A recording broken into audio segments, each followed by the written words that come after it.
Job చేస్తున్నా అంటే హ్యాపీనెస్గా feel అయ్యే వాళ్ళు చాలా తక్కువ మంది ఉన్నారు. మీరు అడిగిన ఆ ప్రశ్న నిజంగా చాలా గొప్పగా అనిపించింది నాకు. సో అలాంటి వాళ్ళు ఏంటంటే ఆ జాబ్ని కాంప్రమైజ్ అయ్యే జాబ్ చేస్తూ ఉంటారు. సో అలా చేయడం ఎంతవరకు నిజం? వాళ్ళు ఆ జాబ్ వదిలేయడమే మంచిదా? మరి ఇవన్నీ ఇచ్చిన ఆ పని నీకు ఎందుకు నచ్చడం లేదు?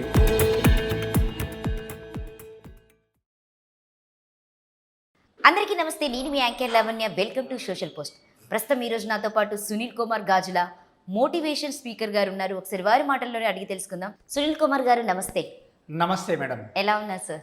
I'm wonderful, excellent. Okay sir. So మీరు ఏంటంటే మోటివేషన్ స్పీకర్, అలాగే ఇంగ్లీష్ లెక్చర్ కూడా మేము విన్నాము. సో ఏంటంటే దాదాపుగా చాలామంది ఇప్పుడున్నటువంటి జనరేషన్లో జాబ్ చేసేవాళ్ళు, సో ఒక జాబ్ చేస్తున్నా అంటే హ్యాపీనెస్గా ఫీల్ అయ్యే వాళ్ళు చాలా తక్కువ మంది ఉన్నారు. సో అలాంటి వాళ్ళు ఏంటంటే ఆ జాబ్ని కాంప్రమైజ్ అయ్యే జాబ్ చేస్తూ ఉంటారు. సో అలా చేయడం ఎంతవరకు నిజం? వాళ్ళు ఆ జాబ్ వదిలేయడమే మంచిదా? చాలా అద్భుతమైన ప్రశ్న అడిగారు లావణ్య గారు. ఈ రోజుల్లో చాలామంది ఏం చేస్తున్నావు, జనరల్గా ఎలా ఉన్నావు అని ఒక మాట అడిగితే ఏదో నా జీవితం అలా గడిచిపోతుంది, నడిచిపోతుంది, ఏదో అలా బతికేస్తున్నాను అని ఆ వాయిస్లోనే, ఆ ఫేషియల్ ఎక్స్ప్రెషన్స్లోనే తెలుస్తుంది మనకు. అవును. ఎందుకు అలా అవుతుంది అని ఒక్కసారి ఆలోచించే ప్రయత్నం చేస్తే మీరు అడిగిన ఆ ప్రశ్న నిజంగా చాలా గొప్పగా అనిపించింది నాకు. ఎవరిని అడిగినా ఎందుకు అలా పని చేస్తున్న క్రమంలో అలానే ఉండిపోతున్నారు అని అంటే, చేస్తున్న పని వాళ్ళకి నచ్చట్లేదా, ఒకవేళ నచ్చిన పని చేయట్లేదా అని అనుకున్నప్పుడు ఎవరిని అడిగినా కానీ అసలు నేను ఇది కాదు, అసలు వాస్తవానికి ఒకప్పుడు నేను అనుకున్నది వేరు, నేను చేయాలనుకున్నది వేరు, కానీ ఇప్పుడు నేను చేస్తున్నది వేరు. మీరు చేస్తున్నది ఇదే పని కదా, మరి దీన్నే కంటిన్యూ చేస్తూ ఉంటారు కదా. మరి అటువంటప్పుడు ఎప్పుడైనా మనం చేస్తున్న పని మనకి ఇష్టంగా ఉండాలి, మనకు నచ్చాలి, మనం ముందుకు వెళ్ళాలి, మన జీవితం హ్యాపీగా ఉండాలి. ఈరోజు మనం ఇక్కడ కూర్చొని ఇంత హ్యాపీగా ఇది వింటున్నాము అంటే మనం చేసే పని ద్వారా వచ్చిన డబ్బులతోటే మొబైల్ ఫోన్ కొన్నాము, టీవీ కొన్నాము, కనెక్షన్ పెట్టించుకున్నాము, ఇంటర్నెట్, సోఫా కొనుక్కొని సోఫాలో కూర్చొని చూస్తున్నాం. మరి ఇవన్నీ ఇచ్చిన ఆ పని నీకు ఎందుకు నచ్చడం లేదు అని ఒక్కసారి ఆలోచించే ప్రయత్నం చేస్తే ఏం జరుగుతుందంటే, ఇక్కడ నాకు ఈ పని అంతా బై ఛాన్స్గా వచ్చింది, బై ఛాన్స్గా వచ్చింది నాకు అని చెప్తూ ఉంటాం. అవును. బై చాయిస్ అంటే నేను చూజ్ చేసుకుంది, బై ఛాన్స్గా అంటే ఏదో అలా వచ్చేసింది అంతే. మరి నువ్వు ఛాన్స్గా వచ్చిన దాన్ని నువ్వు చాయిస్గా మార్చుకుంటే, ఎప్పుడైతే నీకు ఛాన్స్గా వచ్చిన దాన్ని అది నీ చాయిస్గా మార్చుకున్నప్పుడు నువ్వు చేస్తున్న పనిలో చాలా ఆనందంగా ఆ పని చేయడానికి ఆస్కారం ఏర్పడుతూ ఉంటుంది కదా. నీ నిత్య జీవితంలో 24 గంటలలో ఎక్కువ సమయం కేటాయించేది నువ్వు చేస్తున్న పనిలోనే. అవును. నీకు పనే ఆనందాన్ని ఇవ్వనప్పుడు, ఆ పనే నీకు ఇబ్బందులను కలిగిస్తున్నప్పుడు మరి నువ్వు ఎలా ఆనందంగా ఉంటావు, నీ కుటుంబం ఎలా ఆనందంగా ఉంటుంది, నువ్వు పిల్లలతో ఆనందంగా ఎలా ఉంటావు, నువ్వు సమాజంలో ఆనందంగా ఎలా ఉంటావు? ఒక్కసారి ఇలా ఆలోచించే ప్రయత్నం చేస్తే చాలామంది ఈరోజు స్ట్రగుల్ అవుతున్నారు చేస్తున్న పని. ఇది నాది చాయిస్ కాదు, నాకు ఛాన్స్ అని. నీకు చాయిస్గా మార్చుకునే అవకాశం నీ దగ్గరే ఉన్నప్పుడు నువ్వు చేస్తున్న ఏ పనైనా సరే అది నువ్వు దాన్ని చాయిస్గా మార్చుకునే ప్రయత్నం చేయి. ఆటోమేటిక్గా నువ్వు హ్యాపీగా ముందుకెళ్ళడానికి ఆస్కారం ఏర్పడుతూ ఉంటుంది. ఇలా ఎవరు ఆలోచించట్లేదు. ఇలా ఆలోచించే ప్రయత్నం చేస్తేనే అద్భుతంగా ముందుకెళ్ళడానికి ఆస్కారం ఏర్పడుతూ ఉంటుంది. ఎందుకు ఈ రోజుల్లో చాలామందికి ఆ పని నచ్చడం లేదు అని అంటే, వాళ్ళు మొదటగా జాయిన్ అయినప్పుడు ఎలా ఉంటారో ఇప్పటికీ అలానే ఉంటారు వాస్తవానికి. అంటే వాళ్ళుగా అప్డేట్ చేసుకోరు వాళ్ళని. వాళ్ళు చేస్తున్న పనిలో పని చేస్తూ ఉంటే జీతం వస్తూ ఉంటుంది. జీతం రాగానే ఫస్ట్ ఏం చేస్తామంటే, నాకు మొక్కులు ఉన్నాయి, ఆ గుడికి పోవాలి, ఈ గుడికి పోవాలి, పుణ్యం చేయాలి అని అనుకుంటూ ఉంటాం. నేనేమంటానంటే, నువ్వు పని చేస్తున్నప్పుడు నీకు డబ్బులు వస్తున్నప్పుడు నువ్వు ఏ పుణ్యం చేసినా ఏ పుణ్యం చేయకపోయినా నువ్వు చేస్తున్న పనిలో నైపుణ్యాలను పెంపొందించుకోవడం కోసం ఖర్చు పెట్టగలిగితే నువ్వు అద్భుతంగా నువ్వు చేస్తున్న పనిలో గొప్పగా ఎదగడానికి ఆస్కారం ఏర్పడుతుంది కదా. ఎప్పుడైతే ఒక వ్యక్తి తను చేస్తున్న పని గురించి ఇలా ఆలోచిస్తాడో అప్పుడు తను చాలా హ్యాపీగా పని చేసుకుంటూ ముందుకెళ్ళడానికి ఆస్కారం ఏర్పడుతూ ఉంటుంది. ఎప్పుడైతే తను హ్యాపీగా పని చేస్తూ ముందుకెళ్తున్నాడో తన సరౌండింగ్స్ అన్నీ హ్యాపీగా ఉంటాయి. అట్ ద సేమ్ టైం పనిలో నుంచి ఇంటికి వచ్చిన తర్వాత ఇంటి దగ్గర సరౌండింగ్స్ కూడా హ్యాపీగా ఉంటాయి. ఈ పని అనే దాన్ని ఛాన్స్గా వచ్చిన దాన్ని చాయిస్గా మార్చుకునే ప్రయత్నం చేయాలి. అది ఏ పనైనా సరే, అప్పుడు మాత్రమే అద్భుతంగా ఆనందంగా ఎదగడానికి ఆస్కారం ఏర్పడుతుంది అని నేను అంటాను. సార్, మనిషికి అంటే వాళ్ళ యొక్క విలువ పెరగాలి అన్నా, తన మాటకి విలువ పెరగాలి అన్నా ఎలాంటి సూత్రాలు పాటించాలి? మనిషికి విలువ పెరగాలి. అసలు యాక్చువల్గా మనిషికి చాలా విలువ ఉంది. అవును. పెరగాలి అనేది కాకుండా ఇక్కడ ఉన్న విలువని కాపాడుకోలేకపోతున్నాడు మనిషి ఈరోజు. అవును. మరి ఎందుకు ఇలా జరుగుతుంది అని ఒక్కసారి ఆలోచించే ప్రయత్నం చేస్తే చాలా పవర్ఫుల్ వెపన్ ఏదైనా ఉంది అని అంటే 21st సెంచరీలో అత్యంత శక్తివంతమైన ఆయుధం మాట. ఈ మాటతో ప్రపంచాన్ని కూడా జయించవచ్చు. కాబట్టి మనకు విలువ పెరగాలి, మనిషికి విలువ పెరగాలి. ఆది మానవుడు చాలా ఆనందంగా ఉన్నాడు వాస్తవానికి.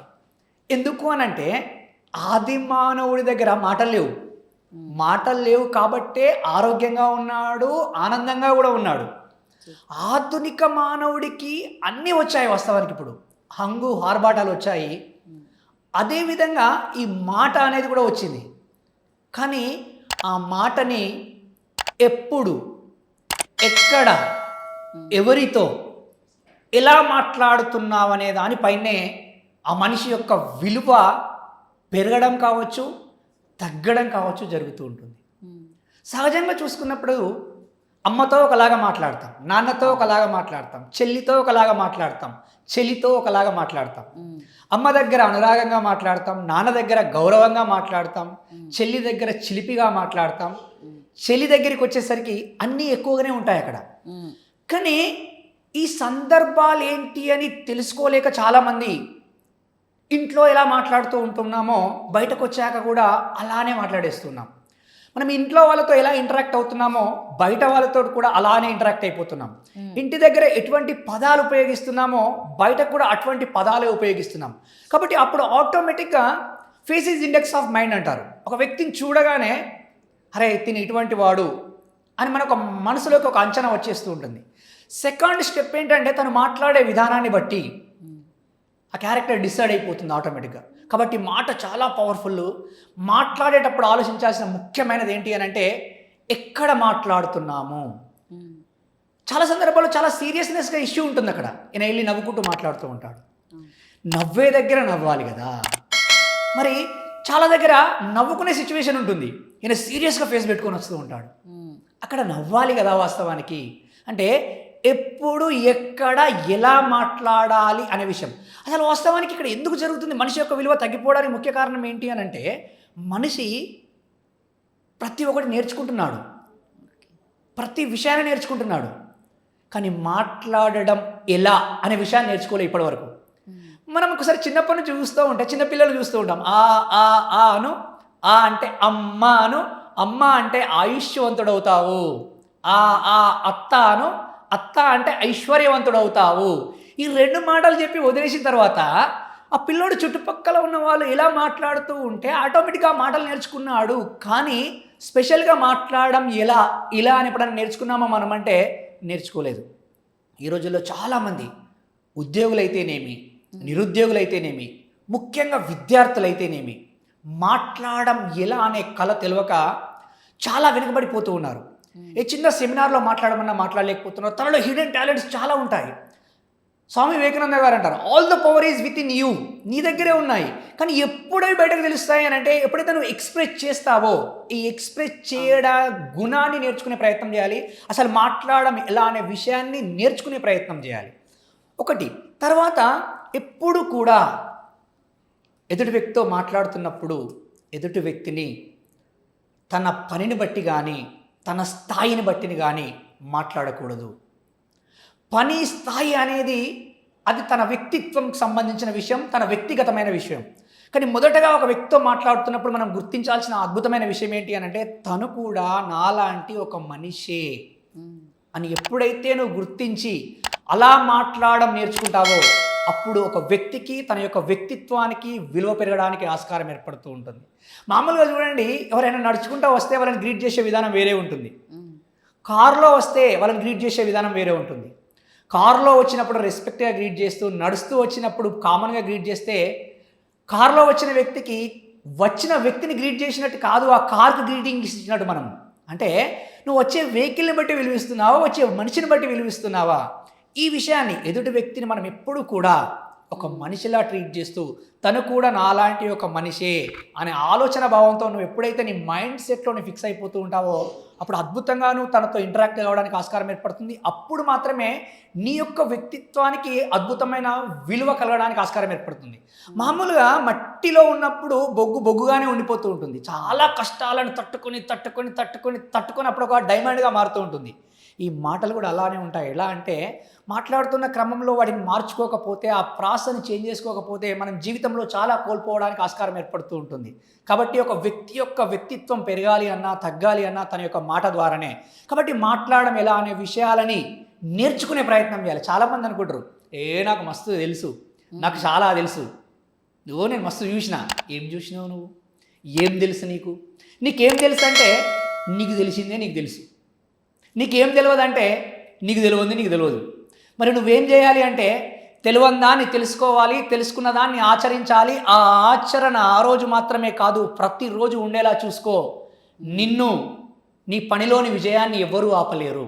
కాబట్టి ఈ మాట్లాడడం ఎలా అనే విషయాలను నేర్చుకుంటూ ఎదుటి వ్యక్తికి స్థాయిని బట్టి హోదాని బట్టి కాకుండా తనొక మామూలు మనిషి అని గుర్తించి విలువ ఇచ్చినప్పుడు మాత్రమే మన విలువ పెరుగుతుంది, మన యొక్క వ్యక్తిత్వం పెరగడానికి ఆస్కారం ఏర్పడుతుంది. Thank you so much Sunil గారు, ఈరోజు మాకు చాలా తెలియని విషయాలు తెలియజేశారు. So thank you so much. మీకు కనుక ఈ వీడియో నచ్చితే లైక్ చేయండి, షేర్ చేయండి, కామెంట్ చేయండి. So thank you.